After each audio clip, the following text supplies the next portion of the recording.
Hello everybody, Quentin here, and welcome to the Transmission Podcast. Today we're speaking with Campbell Faulkner, Senior Vice President and Chief Data Analyst at OTC Global Holdings. Now, this conversation with Campbell I absolutely loved, but we go into a lot of technical detail in places, which is quite off-brand for this podcast.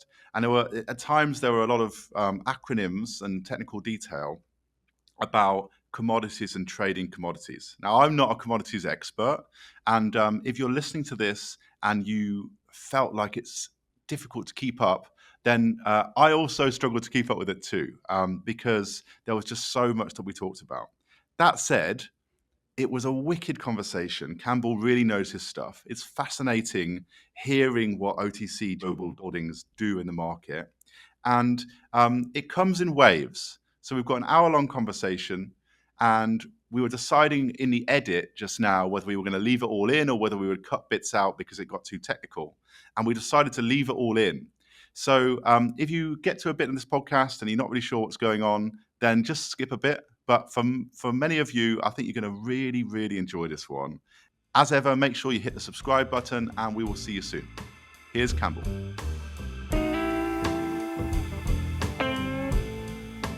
Campbell, thanks for joining us on the podcast. Thank you. Pleasure to be here. We should probably start with the name of the company, OTC Global Holdings. So what does that mean? Yeah, and it's always kind of an inside joke, and I know our general partners did that intentionally. It's for over-the-counter, since we are an over-the-counter interdealer broker.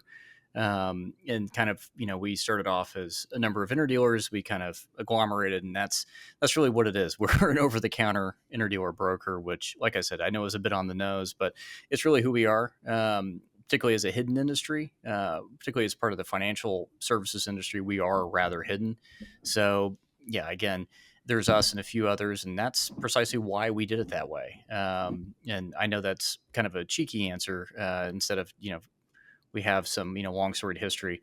It's honestly to kind of give homage to the very industry that, our general partners made their money in and, what we continue to do.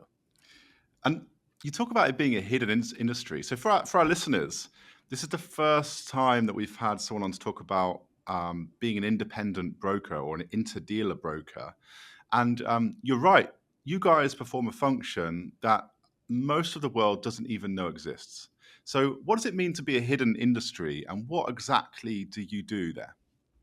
So we are not the sexy side of the financial industry. We aren't the buy side. We are not, a bank. We're not. The reason we mention that is we're very hidden. Typically, interdealers like to remain hidden. So some of the largest interdealers on the planet are BGC Group, TPI Cap, Traditional Financial Services, TFS, and there's some others.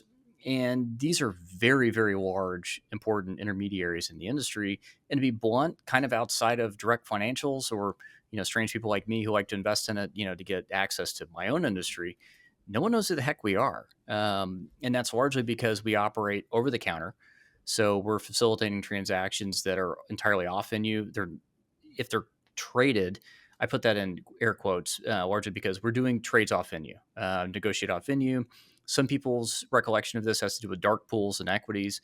Typically, at least on our side, we're dealing with energy derivatives, but we don't exist within kind of the normal financial system, not one that you're going to normally hear about. You're not going to trade through us if you are trying to, trade your personal equities. You're trying to, maybe go do a little bit of WTI. You're going to do that through, a prime broker, basically a facilitator who's going to be, designed for retail. We are purely wholesale. We facilitate transactions between Shell, BP. We facilitate transactions between very, very large hedge funds. And then also more relevant to this industry, if basically say a large wind provider is trying to hedge part of their PPA obligations, things like that, that's where we come in. So we are kind of a big iron. We're not trading single megawatt blocks on ice. We're helping you trade 10,000 megawatts. Or probably 10,000 watts, multiply that by megawatts. So it's a very different industry. And because of that, most people don't know us unless you're a direct trader. And I use myself as an example. I was recruited here 12 and a half years ago. I had no idea what we were. I thought we were more akin to a prime broker, which we are not at all. And that's kind of why we are hidden. It's mostly your traders know who we are, and trading firms, maybe if you're going to be blocking some hedges through us, you're going to know who we are. Otherwise, you're not really going to have much interaction with us outside of, maybe looking at an earnings call for BGC, for instance. And you said lots of things that all sounded very exciting there about things being hedged and dark pools. I got memories of reading Michael Lewis's fantastic book, Flash Boys. Yep. But I know what you do isn't quite like that. You did a lot of describing what you don't do. But now let's talk about what you do. So who's the customer and what service? You guys, you've got a very important role in the global commodities world. So who's the customer and what problem do you solve for them? Yeah, and the reason we make pains, both legally and just kind of in general descriptions to go about what we don't do, is largely because we are hemmed in, kind of by design, into a non-custodial role. So our role is we're not taking positions in the market, we're not facilitating liquidity. By that I mean we're not a market maker willing to just make and take. We are something entirely different and kind of, again, very special. We are there to help people who need to trade large positions, people who are there who need to, hedge. The reason we mention hedge is we don't dislike speculation. There's people who need to do that, and they're providing liquidity, back out into the market. But we are there to facilitate, off venue large transactions. You can't put a very large trade through an exchange. You will blow up the matching engine. They're not designed for that. They're designed to, get small fills that are full. You come to us if you need to have a large position. Let's say you're naturally long or naturally short. Power plant, producer, your refinery. You have natural long and short positions that are rather large. So by extension, you're going to go to an interdealer to ensure that you can get a full fill. Or if it's difficult to get a full fill, we'll take I'm just using 10,000 lots because it is a rather large trade size. We'll part that into multiple parts, help you get a more accurate average fill versus putting it into, any straight through processing. You're going to blow up the matching engine. So because of that, our facilitation is really big super major oil and gas companies, large utilities, hedge funds, people who take outsized positions in the market, not somebody looking to day trade. So we're very institutional. So have I got this right? So, and so yeah, just to ask the question a bit like I'm a 5-year-old, because it's always good to do that. So have I got this right that there are big players that want to trade massive positions of commodities in general? And you talked about oil there, gas, power, other commodities. But if they want to, say you want to buy, you talked in watts, which I thought was funny. Not funny, haha, but you're obviously talking about huge volumes, but you've simplified it to watts, which is traders always blow my mind with the language. And so you want to buy a big position or sell down a big position. You can't do that all in one go because you can basically move the market.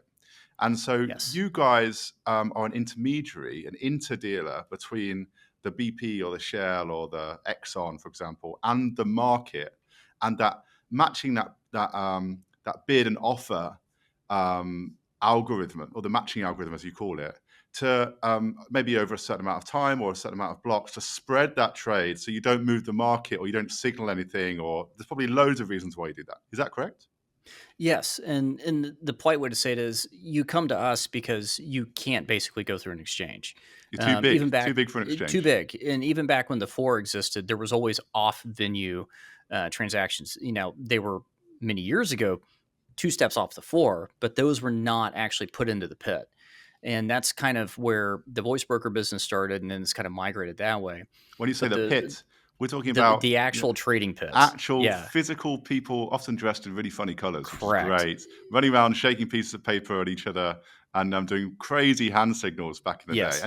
And if you're listening to this and you haven't seen photos of the CME Chicago's pit back in the day, it was just out of this. It looked like a rave. It looked like a 1980s Manchester rave. And so that was always the off venue. And that's, again, I put in air quotes because it sounds a little bit silly, but that's actually how it started. And so one of our general partners worked on the NYMEX for, I believe, for crude oil. Don't quote me on that, which I'm sure he'll yell at me at some point about. And so, basically a lot of those guys, they would do off venue transactions because they were too big, even with humans involved. If we're trying to trade, 1,000 watts. I'm doing fake hand signals, but we're trying to trade 1,000 watts. You will materially move the market because each fill is going to push the price up or push the price down. So the purpose of us, as interdealers, is basically we're going to go to the market. We're going to function as an intermediary. Now, let's be realistic. Most trades, even when they're above minimum block size, which is statutory, we're not going to have multiple fills. But we do get trades that are sufficiently large where it may take a couple days to essentially get a trade. Not because you're doing something illegal and holding trades. Also have to caveat that. What it is we know that a customer has 50,000 watts they need to offload. They want to fill here to keep their average price well within a range versus blowing it out. And so by doing so, you're providing anonymity to the customers, you're providing liquidity, you're also providing a fair and effective price for the market that, without humans, frankly, if you threw it into an algorithm, it's going to blow up. I say that as a statistician. My business is algorithmically based, but the human factor is such a crucial part of why interdealers exist and their core function to the good functioning and healthy functioning of the market. So let's get some scale around this, because you talked about watts, and you guys trade all sorts of commodities. If we just start with hydrocarbons, for example, what kind of size position are you helping clients move or trade? So let's say oil, right? A typical customer comes to you, which is of course there must be a whale-sized customer comes to you and says, "Hey, I've got to shift this oil, or I want to buy a load of oil over a certain time period," and it's your job to spread that out and nibble away at the market so as not to move the market. What kind of size are these deals? So, yeah, and that, without going into too specific details around, some of our statutorily regulated stuff and things like that, exceptionally large. So, VLCC container cargo size 600,000 barrels. Say that again. Sorry, the BLCC. VLCC, very large crude carrier. 600,000 barrels. 100,000 barrels is small. If we're talking pipeline-borne quantities, these are very, very, very large quantities. So this is a whole ship in size, yes, or even full of crude ships. oil. Full of crude oil. Yeah. Or in our case, LNG carriers full of, God, I can't remember how many metric tons. Those are the sorts of sizes of deals. And the thing is, we're not doing one of those a week. We're doing multiple of those per day. Wow. And so remember, there's obviously your physical cargo side, which we do, physical trading as well. And then there's the seigniorage aspect where basically your, financial market is many multiples of your physical, basically because lots of people have interest in that market. Derivatives markets by their very nature are zero sum. So obviously you're going to have, multiple sides of that market. So because of that, people are using those derivative instruments, derivative off of the physical, to basically provide a risk management mechanism, long or short, doesn't matter if you're speculating or using that to lay off risk. So because of that, we're dealing with, North Sea Brent cargoes all the time, huge barge cargoes of naphtha, NGLs, I shouldn't say NGLs, that's very North American, but, like bottle gas, things like that. And then we deal with pipeline-based cargoes. When I say cargoes that are pipeline-based, I mean like petroleum products, natural gas.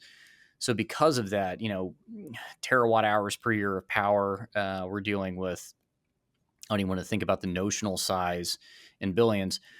Our fraction as an interdealer is teeny tiny. And that's because, again, we're providing, transaction facilitation. We're not over here taking huge positions and trading. We're not a Vitol, Mercuria. We're not a BP Shell. We don't own assets. I make pains to say that because some people think we're, an interdealer or probably a prime dealer where we take positions. We are merely, facilitating the functioning of the market, and that's it. And so thinking back to because it's kind of easier, thinking back to the olden days where it was humans running around with pieces of paper in the pit, a big whale would come along, big oil company or power company, and say, "Hey, I need to hedge this position," whether that's, or it could be physical cargo. I want to hedge it with non-physical derivatives. And they come to the edge of the pit and they look inside the pit and everybody's looking at them saying, "What are you going to do?" And so they come to you guys instead, and you split that up across lots of different pieces of paper and go and spread it around quietly to get the best price and not move the market. And as you say, not blow the market up. What are the key parts about the name of your company is OTC, which is over the counter. And that's a really important part of the role that interdealers play. And I guess this whole position that you guys take in the market, position's a strong word, but the role that you have in the market is only really possible in OTC, right? So what is OTC? What does that mean to folks who don't know, that they're new to the world of trading, as I am? Well, let's break down actually over the counter. And so it was either Chicago Mercantile Exchange or CBOT, I forget which. They actually had counters, basically counters around their actual pits. And so What do you mean by a not counter? inside Like the pit, a person base literally almost counting? like a bar counter. And so Oh, you would right, okay. physically go up to. I know it sounds bizarre, but actually, if you look at some of the old photos of the pits, you would see these basically counters, and it was so you could go do merchant transactions, or basically go make sure clearing's good and things like that, settle up. So typically, what would happen is the off venue, lunch hours, things like that, or if you had a particularly large position that somebody called in, you would go do an over the counter transaction, which means Ah. you would basically go get guys on either side of the counter and transact. Which is a little bit, like I said, it's on the nose, but it actually makes perfect sense because that is our legacy. And so that's where kind of the OTC term came from, over the counter. We're going to go basically do this off venue. So we're not in the pit. So we're off the venue. So there's different governing rules for if you're in the venue or off the venue. And And so, but for the folks listening, I'm sure many have already seen these photos, but you're talking about it's like a stage in the round, a bit like the Colosseum, if you like, not to go back too far in history. And you've got this pit in the middle where people are running around exchanging stuff, and then outside there's a whole load of support actors and computer screens and administration and back office and stuff that's happening, who are not governed by the same rules as the folks running around inside the pit making the deals. And hence all the hand signals and the great costumes and all that. Costumes is a strong word, maybe uniforms. And so when you talk about the rules being different outside the pit, the over-the-counter bit is about connecting the bits in the governed area and the non-governed area, isn't it? yes, and it's doing so in a way that the reason we emphasize not moving the market, and that's really why we continue to exist all these years later. We have very sophisticated algorithms and things like that. They don't deal with large block sizes, and blocks are important because that's the governing term for basically the lot sizes of what you're actually transacting. But that's really where it came from, where I need to move some large amount of typically ag commodities, where it started, potato futures, which you can't trade anymore because of some lovely activities in the United States. But those sorts of agricultural derivatives, I need to sell. I have 50 barnfuls of potatoes.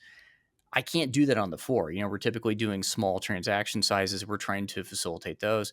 We're going to go do those over the counter.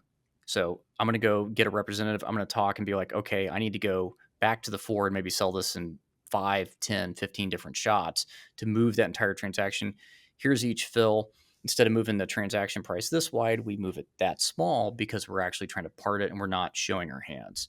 So essentially, again, we're an intermediary. The broker functions to basically act as an agent on behalf of both sides. So you're basically making sure everybody's getting an effective fill. You know, yes, spreads are wide in OTC derivative markets, but that's largely because of liquidity spreads, not because the broker is doing something Yeah. untoward. Spreads are fixed. So it's more, we're going to make sure that those sides get matched. Everybody goes home happy. You get your risk profile you're looking for. And how do you guys, moving on from the mechanics of the trading pit, which is just fascinating that it's been a long time Still since. informs everything today. Yeah. All the parlance of that whole world, even now everything's digital, still stands, and the operating models of the different partners and people in the process. But how does so your company OTC Global or OTC Global Holdings? How do you balance the traditional products, so the commodities like crude oil, with emerging areas to you like power and renewables in your operations? The blunt way to say it is, if it's a derivative, we like it, particularly an energy derivative. For us, it's all pretty much the same. Again, this is it seems like we're just, trying to make crosses in the market, but we are. We look at emerging desk all the time. ethanol is a huge business for us. I just mentioned that as, we have like a lot of biofuels. We do carbon's growing. It's, obviously EUA and UKA and Europe are big carbon markets, but, in the United States, it's not quite as big. We do, some nature-based stuff. The reason I'm saying that is we're always looking for the next derivatives market. And it's something that from an energy side, our customers, be it, an Exxon on down to, a very small renewables developer, we want to service them. And from our perspective, it's difficult to deal with these products. You're trying to trade into a market that is often opaque by design. There's often very few counterparties. And so it's our job to help you on either side. If you're a buy or sell, get an effective cross. So we don't look at it and say, we're just going to stick with crude oil. We're just going to stick with natural gas. We're very agnostic towards energy derivatives. The reason I keep saying energy derivatives is our business is focused on energy. We kind of don't do anything outside that. We have a tiny bit of metals. That's not to disparage our metals desk. They're very successful, but it's just our core focus is energy. So as such, if it's an energy derivative product, we're always looking to be in it, particularly if we can find an edge. And I should have asked this at the start, but the baseball card for the company, how many people are in the company, and what are the stats? Ooh, yeah. Without going into anything proprietary, since we are private, and that's kind of an important function, kind of as we operate, we have probably between contractors and full time, we're probably around 600 people, and that's spread across globally. So that's Houston, Chicago, Louisville, New York, Geneva, London, Singapore. Good Lord. And we're fortunate that we're growing. The interdealer market is pretty ruthless, and a lot of interdealers are slowly contracting. It's not a bad thing. It's, the markets are difficult, and kind of like a lot of different markets, it's Pareto principle. 20% of the brokers get 8% of the revenue, and vice versa. So we've been fortunate that we've been able to grow where we have, and maintain our market position and grow market position elsewhere. So yeah, long story short, yeah, kind of our baseball card we're a little private about, and that's just kind of by nature of the fact we are a limited partnership. But imagine big, long numbers. That's all we need to do. Imagine lots of big, long numbers. Yes, high trade numbers each day. One thing I will say, the interdealer market, it's a great market to be in. It's a good market to own. It is ruthlessly competitive. So as such, commissions for the brokers, there's no collusion. It's shrinking. And so that's one of the difficult parts. And so that's why, if I am going to use our pitch book, we're very technology focused. Brokers do a lot of their own work here. We don't have, 50 clerks per broker. It's trying to make sure we streamline that. By extension, that means that we can provide better service to the customers. We can offer lower commissions. We don't want to lower our commissions, but, if we need to maintain market share and things like that, gives us a tremendous amount of competitive advantages, allows us to continue to employ brokers and have the brokers be successful. So it's the complicated way to say it is we're a very old school business with a very new school feel, in terms of, technology enablement. And we're pretty lucky that we have, by investment, by also some of the technologists we have inside, we've reduced a lot of our cost, which is good for the broker, good for the company. Sorry, I am talking our book a little bit, but it means that, reduce errors, reduce, regulatory fines, which is a growing problem for the industry, and also provide, again, quality execution for the customer. One of the unique things about being in your position is that you get to see both sides of the market you get to see thinking back to the pit in Chicago, you get to see inside the pit and outside the pit behind you. You get to see both sides, and you're working on the buyer side and the sell side in both physical and non-physical. And for this reason, you must get really, really good data on trends in the market, because you see the opaque things as well as what's public. So as you're looking at global markets and commodities, a bit of a cheeky question, but what trends are you seeing from your position or the firm's position, particularly through an energy lens? Oh man. One of the best ways to say it is we're both behind and ahead. And I say that not because, trying to, hedge or provide a politically correct answer. So we definitely see where people are willing to put their money on, and that does matter because a cross in the market is a very material amount of information. Someone took the position, put the trade on, is willing to commit capital for it, regardless of however long it went on. An insufficient number, which the best part of being an interdealer, as you said, is we see both sides. You kind of do get general trends. We have, particular markets in North America, we've seen kind of a shrinking, and that's largely due to regulatory structure. And there's kind of a big desire, and I'm not talking OTC's book here or mine necessarily. There is a big desire for people to be able to trade out, forward power price agreements and stuff like that, and it's too expensive to do so. We've seen in other parts of the world that What? Just to stop you there before you carry on. What does that mean? It's getting expensive. Expensive for whom and why? So we had a big shift starting in 2012. We had swaps to futures, which was part of Dodd-Frank, 2008, basically financial regulatory bill, which touched the derivatives market. Probably shouldn't have, but it was tied up with kind of the MBS stuff, and then that backfed into the energy derivatives market as well. And so what that did is swaps were typically traded and were a very big name in North America because they were less expensive, required less capital, meant that ICE may have had an unfair advantage, but they did have an advantage over the other derivatives exchanges, basically saying, "Hey, small amount of capital, you can go trade these positions." That was And a good. swap, as in we're talking about not the physical here.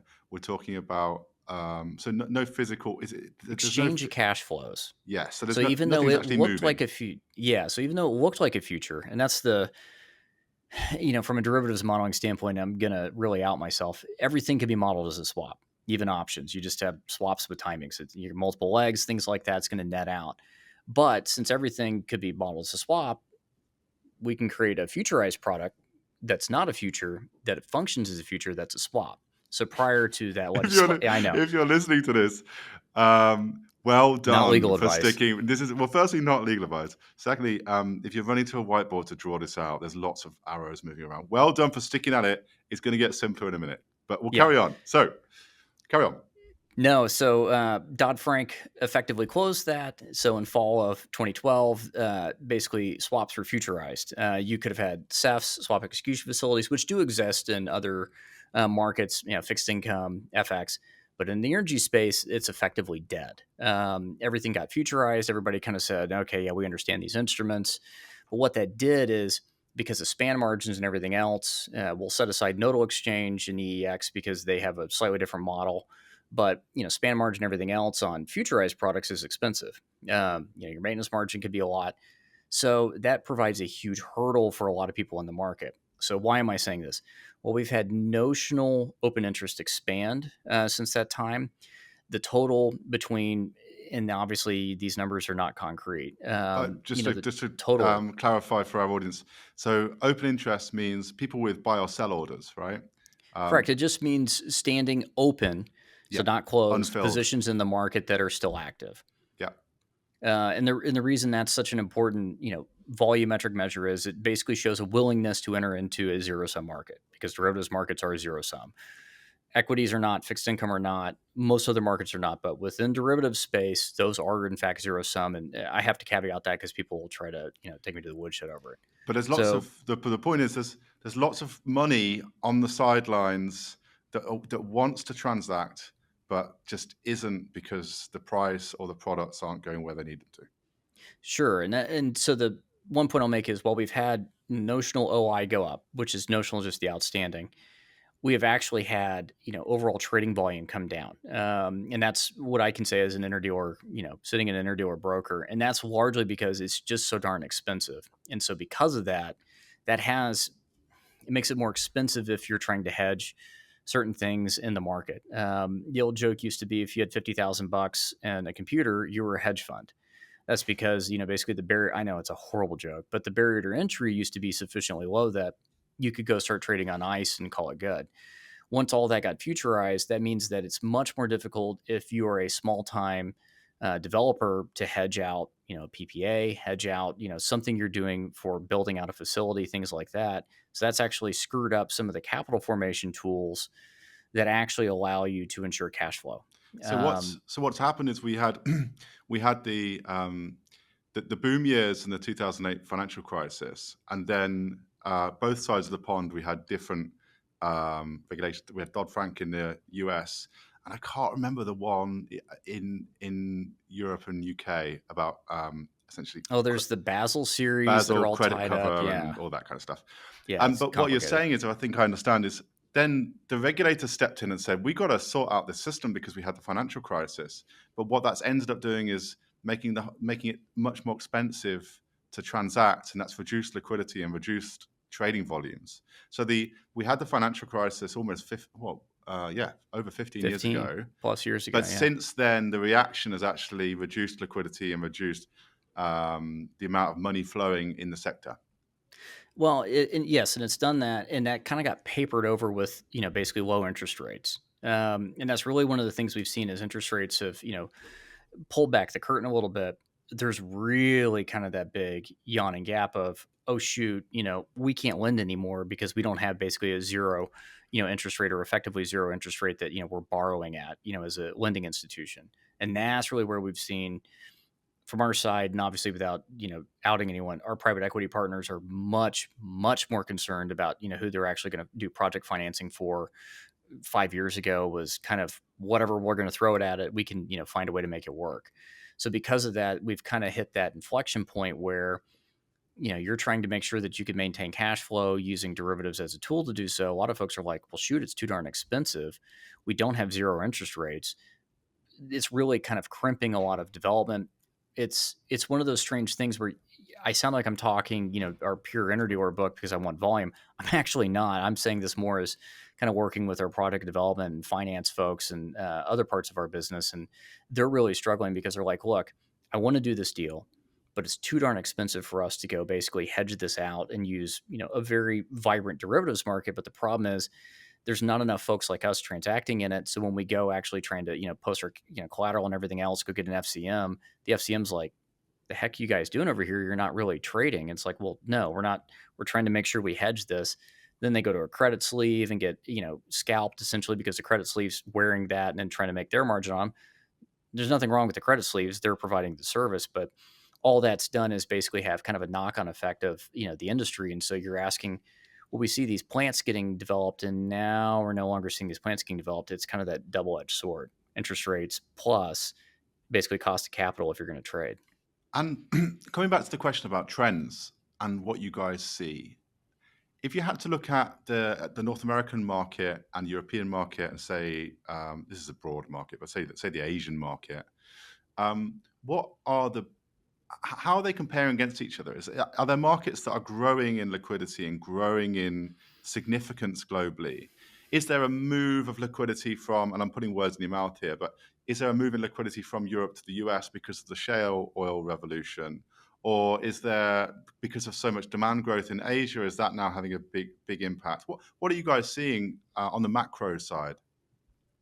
Yeah, and that's actually a very, very good question. So we've seen kind of not a full wholesale movement, but we've seen a lot of interest go to Europe, particularly from the U.S. And I'd say that's not because the derivatives market is less mature in Europe. I'd just say it's been kind of a great example is the power market in Europe is now a very vibrant trading market where it used to just function for utilities to kind of trade day ahead and real time power 5 years ago. And that's basically borne out by the Danish experiment, which has been massively successful and massively profitable. That's huge. So there's been a big inrush of capital there. And typically, how this works, there's inrushes of capital and things like that. Gas basis was, oh my God, that was kind of the late '90s, tied up with Henry Hub. So we've seen a big movement of capital there. We've seen a movement of capital more so than I would have thought, but massive movements to European refined products, bottle gas, things like that.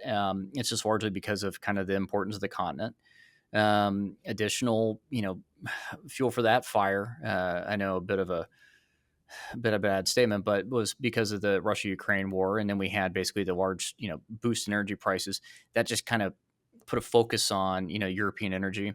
And then Asia, there's been an interest there for years. I mean, great example is Japanese power just recently started trading as futurized products a couple of years ago. It's still kind of trying to get along, but we've kind of seen, the old Enron model. We can, create a market around anything.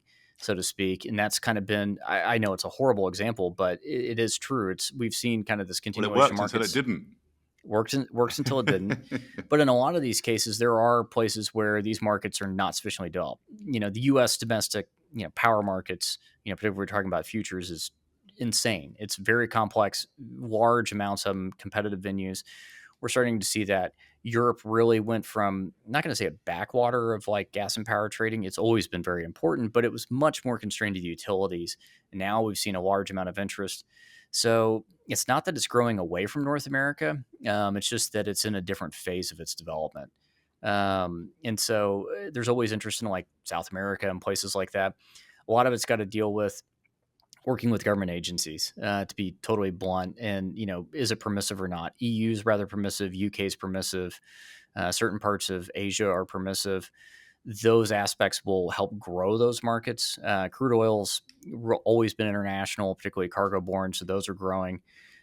The large and polite way to say it is, there's a lot of growing derivatives markets. Once they become boring, it's good for consumers. It's bad for us because obviously we like volatility. And there's always naturally volatile products like natural gas, for instance, and domestically here.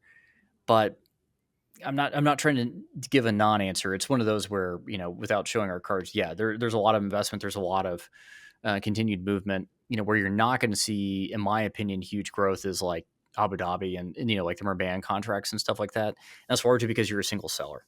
Yeah. And those markets will kind of always be relatively constrained because of that. It's really when you can kind of get dynamic markets like you're going to have, Southern Europe, places like that, Eastern Europe, which difficult markets, but they're kind of, interesting as well. Places like Singapore, Japan, those are the places that we kind of see growth. But again, it's the derivatives market. There's always a need for additional new products. And you talked about volatility being good for you in your role. Volatility is now a defining characteristic of energy markets, but especially power markets, for lots of different reasons, but predominantly the move from baseload fossil power to more flexible or intermittent renewables, alongside lots of other reasons. And so you mentioned earlier about your firm having your secret sauce, putting words in your mouth, is about data and AI and access to information. And so if we tie those two things together, where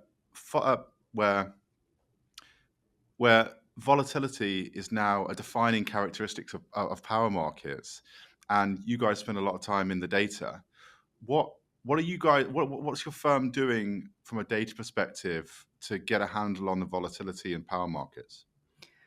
Whew. And I make that kind of big aside as someone who's personally been modeling power markets for approaching 15 years, and as a aside to that, it's absolutely flipping brutal. Just geez, what was it last week? Right before the end of the year, we had some weather reports that said a large part of the United States is going to freeze. Then we had power and natural gas prices, spike to the moon for the December Balmo and then Jan Feb strips. So as a part of that, the polite way to say it is the broker's job is to be in touch with the market. So they're listening to their traders, they're taking the orders, they're also getting information to help their traders. Good brokers they know their positions. They know that, this may be an advantageous time to go to their trader and say, hey, do you need to hedge this? Do you want to offload this? How can we help you optimize your portfolio? Not because we're telling them how to trade, very important part, but we're not telling them how to trade. It's one of those where you're helping facilitate the transaction.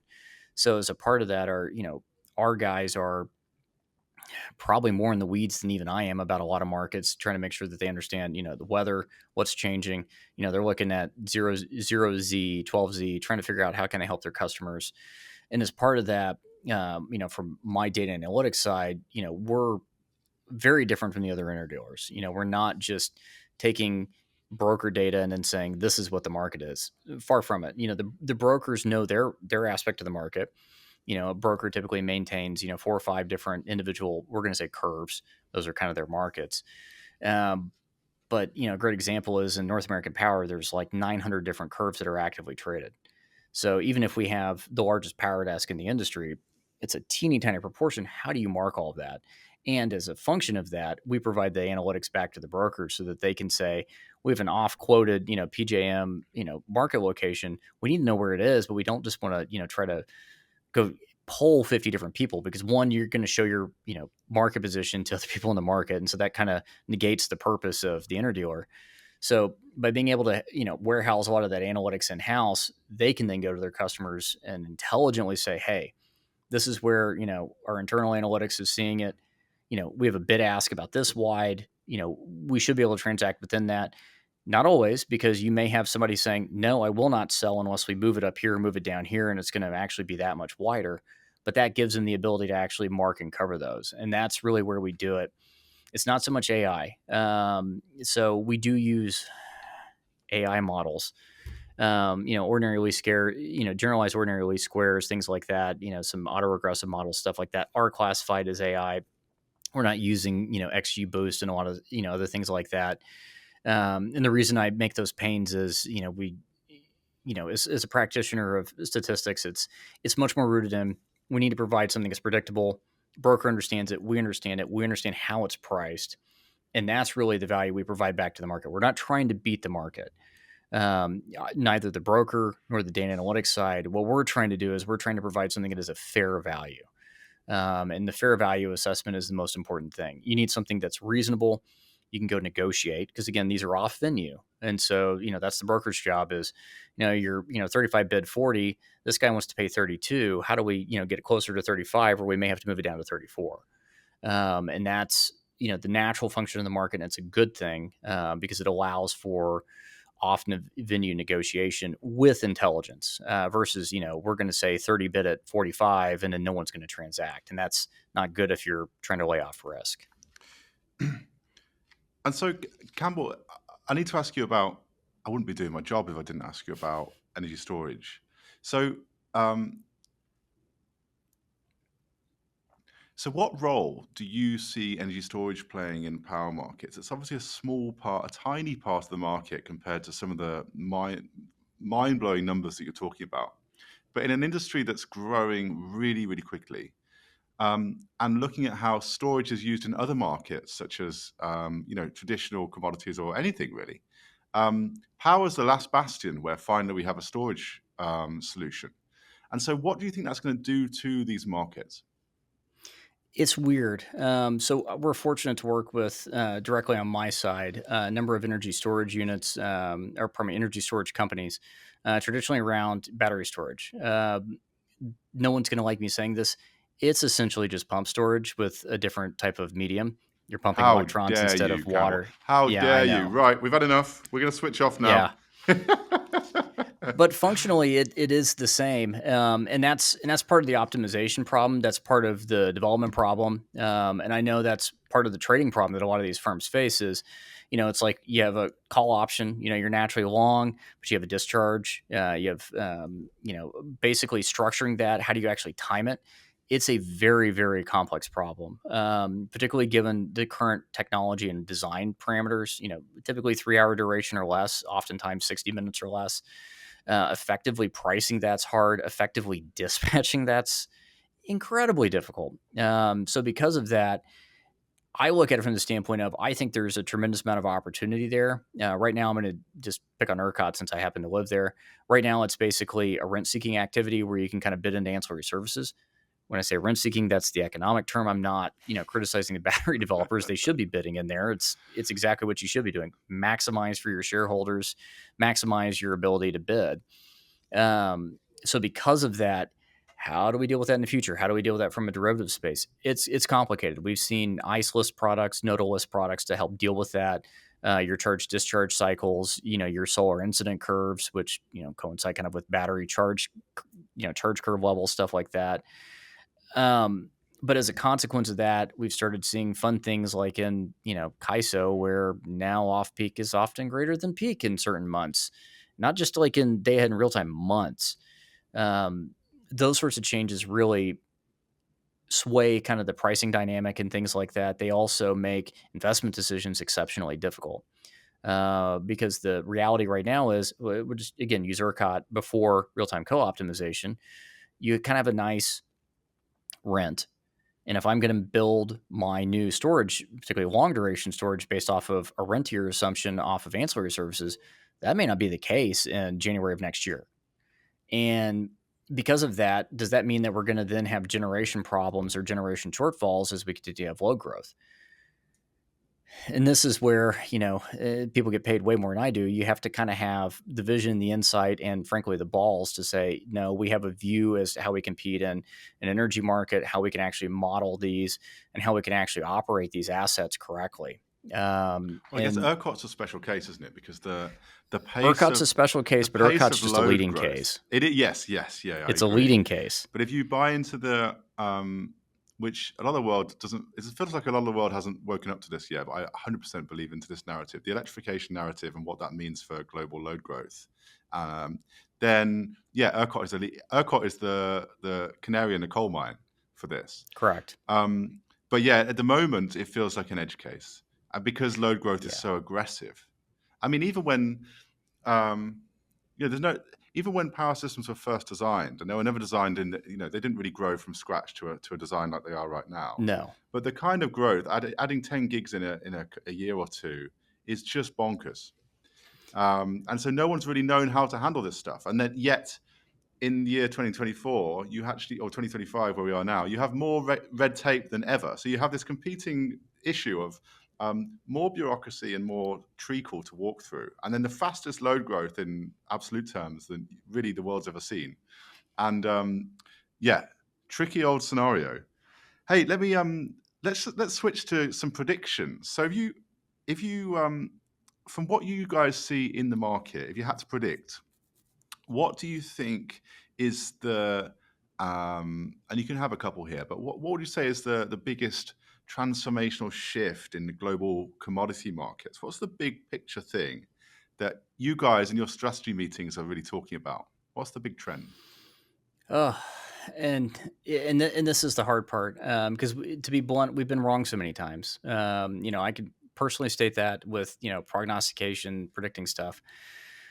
Really, the big one that kind of caught us flat-footed and caught ERCOT flat-footed is low growth. The assumption was we had 30 years prior to probably the last 7-10 years of essentially stagnant low growth globally, outside of developing markets. I'm talking about, continental Europe, places like that, even Japan. Set aside any population concerns, it was kind of, the energy efficiency, hallmark. Like, we built up a bunch in the 40s, 50s, 60s, rural electrification in the United States, also across other parts of Europe after, post World War II. And then we just kind of stopped. And that was interesting. And then we started kind of having low growth around IT starting in the late 90s, but nobody talked about it. Like, you built the data center, it was fine, it was a load, okay. And we had, extant plants. And then all of a sudden it kind of hit, everything started hitting the anvil very tightly and getting smashed. And then people were saying, oh my God, what the hell is this?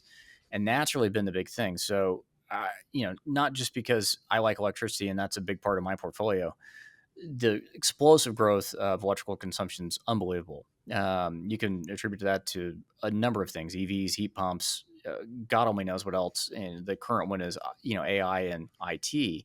15 but the gigs point of is, Bitcoin miners. It's like coming as an Englishman living in Texas. That is give or take a couple of gigs here or there, but it's like the total baseload nuclear power of the UK consumed. So all of the nukes in the UK, all of them, all the time, going straight to Bitcoin mining in one state. And then they'll turn off. And then they'll instantly turn off if they get a SCED disc. That's the even more bananas part. I'm not saying it's a bad thing. I actually think it's a good thing. No. To have it on it's home just soil. Crazy. It's just like as an intellectual experiment, it is just crazy. No, it's like, how do you go from having basically 10 gigawatts and you can turn it off within 30 minutes? It's like that's not a normal industrial load. No, so electrification's been huge, and that's had a massive amount of knock-on effects in the industry. A great example of that is, gas.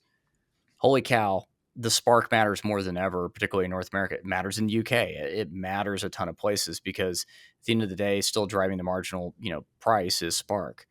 Spark being the difference between the... Yes, apologies. Sorry. Yeah, basically, how much does it cost to take, an MMBTU of gas and then turn that into kilowatts? Apologies.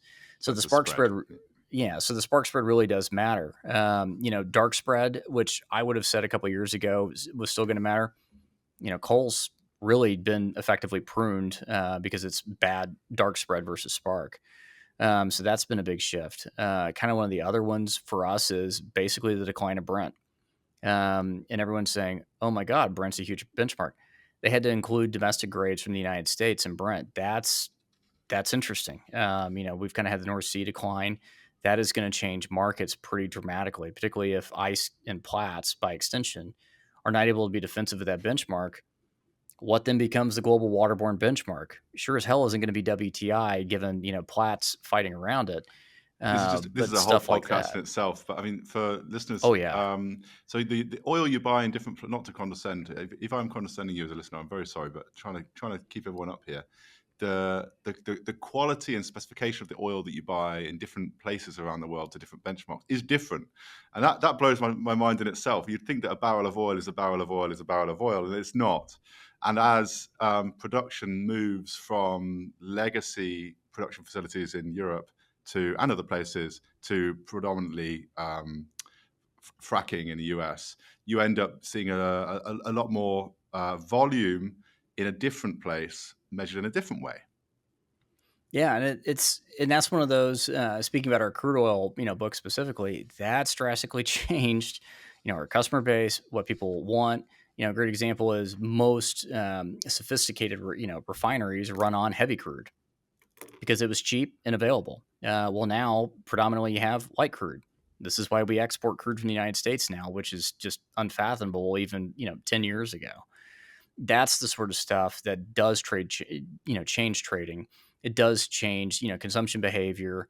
That sort of stuff has really kind of had a knock-on effect in our industry as well. Unrelated but related, we still have diesel powered basically generators like in the Northeast, simply because of political decisions to not build pipelines to places like Massachusetts. We are burning diesel. These are the types of things with having diesel and oil units that you're like, well, why do I care about oil prices when I'm talking about electricity? That's your marginal spark there, as a bad analogy. So these are the sorts of kind of confounding things that I've gotten wrong, firms gotten wrong. We're fortunate that we are not a long short hedge fund. So all we have to do is make sure that we have, good quality human capital there to, help facilitate transactions, which I'm not reducing the brokers. They're very important, but it's a human capital management exercise. Well, I guess the only thing you can predict, is that with the transition to net zero and all of the stresses and regulatory issues around that, that you can expect a lot more government intervention in markets in the next decade or so, which Yes. is probably the hardest thing to predict at all, because governments themselves find it very tricky to figure out the impact. It's just a whack-a-mole thing, right? You do something over here, and you talked about there about not building a pipeline and ending up with essentially the spread being defined by diesel in the Northeast. So you have all these little things, and I guess if you can predict one thing for the next decade for global commodities, which I know very little about at all compared to someone like you, but is that the government is going to be putting their hand in the market a lot more than they have been historically. So we shall see. We shall see. We shall see. It's one of those where stuff has been successful largely particularly where it's been emergent, and that's purely kind of on its own. In a very Smithian view of emergent phenomenon. Anywhere we're where getting niche now. yeah, I was about to say anywhere where it's not, and this is me, kind of speaking as a statistician. Like you can see very strange trends in data, and it's almost always what the hell happened regulatory wise.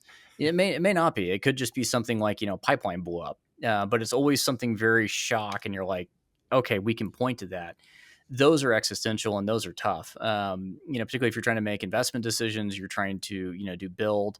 The polite way to say it is, again, people get paid a hell of a lot more than I do because they're willing to make calculated bets around that, and that's a huge issue for us. Bringing it back to the interdealer side, we survive because of minimum block sizes. So if you trade over a minimum block size, it depends per instrument. It's going to come to us because that was essentially negotiated between NFA, us, the regulatory agency, CFTC, exchanges, etc. Let's say that an administration, it doesn't matter what the political bent is, but they change and they decide we don't want over-the-counter trading anymore. Not good for our entire industry, and I'd argue not good for the industry or just general people overall, because it's going to increase transaction cost. But again, I am talking my own book, but there's Is a that lot. something you guys talk about? Is that Oh, so? What a government oh, could every come day. in and say no more. I'm just trying to think about European power, for example. Is the kind of the market that I know best. We talk the amount of happy hour times and the amount of very serious, sober conversations at 9 o'clock in the morning about regulatory shifts that could basically put us out of business happen every day. Yes. And it's one of those where it's both personal because, obviously our livelihoods and business are tied up in it. We've also seen, the best way to say it is the NFA, National Futures Association, without getting into trouble with my general counsel. They are a regulatory body that is a self-regulatory entity. And you're like, what the hell is a self-regulatory entity? Well, those basically go to the actual statutory regulatory entities, both UK, US, and otherwise, and say, let us regulate ourselves. Seems strange. And then those regulatory powers are delegated. So as a function of that, we kind of have like a strange interface where we're like, well, why are we getting pushed here? How do we not have that? And what it all boils down to is we're constantly afraid that, essentially our markets are going to be told everything has to be cleared because, again, the exchanges are also a regulator, which is an even more complex position. So we're kind of constantly in a limbo where we're trying to provide the best transaction, the cheapest transaction for our customers over the counter that doesn't move the market, doesn't reveal their positions, provides all these, residual and tangible benefits that there's a large part of people, Elizabeth Warren, for instance, who are like, why the hell is this occurring? This should all be, purely where we can see it because everybody needs to know everybody else's transaction. And, we come back to the whole argument of these are transactions between, adults, as in you can't just go trade commodities. You have to have a big boy account because these are institutional by design. These cannot be public. And it's not because someone's trying to hide something. It's going to come out if somebody's manipulating a market. We're not talking fraud. We're just talking about ensuring people can transact and allay risk. And largely, what does laying off risk mean? It means that you basically have a way to hedge your cash flow so your company doesn't go bankrupt if you have a shift in commodity prices, which your company can't control. So again, like I said, we do worry very much about I didn't realize it had somebody become killing so it. political, and the idea that It's you And want it to has nothing clear to do with everything. any particular political party. So I will make that clear. I'm not Yeah. staking out a political position. It's one of those where no, it's more people don't understand what over the counter trading is. People think it's some nefarious thing. They think that because they saw The Big Short that they have some deep insight into our market, which couldn't be further from the truth. You need to And explain this to me in a bath of bubbles. That's what you need to do. yeah, exactly. Like I I lift love the weights, book, but though. I'm a do little another thick one. around the midsection. I don't think anyone wants to see that. But yeah, that's kind of what we're struggling against because the assumption is that because it's not a transparent market, we're doing something, nefarious. Far from it. We're trying to help people manage risk to allow development. Again, like I was mentioning earlier, we're trying to help people, develop photovoltaics and wind and everything else or carbon capture. But if they don't have an effective derivatives mean to do so, that's kind of what we're up against. So yes, we wake up every day all terrified there's going to be some news article that magically this is banned. And I know people are saying that wouldn't happen, but you know we're not effective cheerleaders for ourselves as an industry. Again, we're very private, we're very hidden, and that's one of the hard parts where trying to communicate to even. I mean, I fully admit this, which makes me seem like a total moron. But when I started here, I didn't really know what an interdealer was. I worked in trading, worked as a consultant, been a bunch of places, but showed up and I'm like, what is this place? And that's kind of the disservice we do, even though as an industry, we are providing kind of that valuable risk management function. All right. Always good to talk about self-regulating entities, isn't it? Everyone's got the old self-regulating entity somewhere. SROs. Yeah. Very Orwellian. Right. So to finish up, I want to know all about your. This is my favorite question in the whole podcast. I want to know all about your contrarian view. I bet you've got loads, but which one do you want to share? Probably power related, just because I like electric power. It's kind of one of my favorite things. Obviously, do every energy commodity, the firm brokers, and model it. But um, particularly contrarian that I'm not convinced about net zero, particularly from a thermal standpoint, because there's not enough energy there. So then the question becomes, how do you actually adjudicate that, and spending around it? I also think that we're really running into some dangerous areas, particularly around like voltage ride through. These are all extremely technical, but they all matter because we look at where gross investment is. We look at order books for things like gas turbines and things like that. We're not building nukes. Even if we have some interest in reviving nuclear plants, NRC and stuff like that, it's not going to move fast. So I'm convinced that we're going to have thermal plants here for a long time. We're not going to replace basically the thermal fraction, just largely because it is so damn energy dense. I don't believe in 100% electric EVs. Just again, it's thermal density and stuff like that. And then, when you have, you're adding 50 megawatts of, charging, outside of a city just to do Amazon delivery vans, that's a problem. Then you mix that with, are people going to allow transmission to be built? No, there's going to be a lot of litigation around it. I don't want that in my backyard, is going to be what everyone says. So, because of that, I think there's not going to be the rapid, basically move to net zero electrification. And I think it's largely because it's a political science problem, not an engineering problem. And engineering problems are relatively easy to solve. They have constrained, defined areas. Political science is not. You start here with your maximal set. Anything below that's worse. So as such, I want my maximal set. So I'm only going to do politically to get my maximal set versus economics, it's upper continuous. So simply because of preference functioning and stuff like that, it's going to be a bear. So I think we're going to start to see a lot of complex pushback around electrification, batteries, everything else. And I think it's largely because when you're operating a socialized machine like the power grid, you're going to deal with the implied social cost, much to the chagrin of people like the engineers at ERCOT, people working genuinely hard.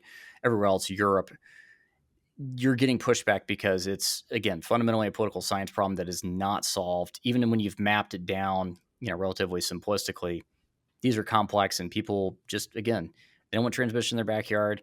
They probably don't want a giant, battery bank next to their house. They don't want an additional, coal-fired plant, natural gas plant. These are all going to be issues that are going to be hard to solve, and that's why it's difficult to move beyond kind of our current construct. Interesting.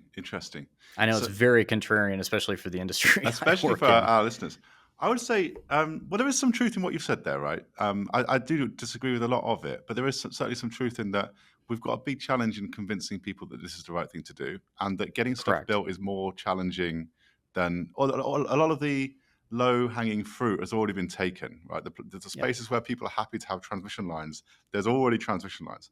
I think a lot of the operability issue, you talked about low voltage ride through there, I think a lot of it comes down to, I think some of it can be solved from market design, and some of it is an interconnectivity issue. And of course, where we are at the moment, you're in Houston, I'm in Austin. Texas is not is an island within the states, but I think over large masses, particularly across, it's argued that the European power grid is the largest or most complicated or something fabulous to describe the biggest system ever or whatever.